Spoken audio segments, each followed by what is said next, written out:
Hindi ho matatapos itong gabi hanggat hindi ako nagpapasalamat sa isang babae nagpamulat sa akin na hindi talaga ako para sa politika.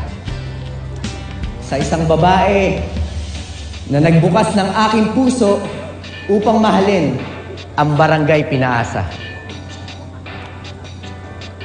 Kaya, Che,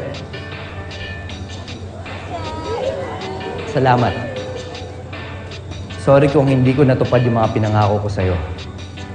Gusto ko lang naman talaga itama lahat eh. And sorry rin kung gago ako. Pero Che, itong gago na to, ito yung gago na tunay na nagmamahal sa'yo.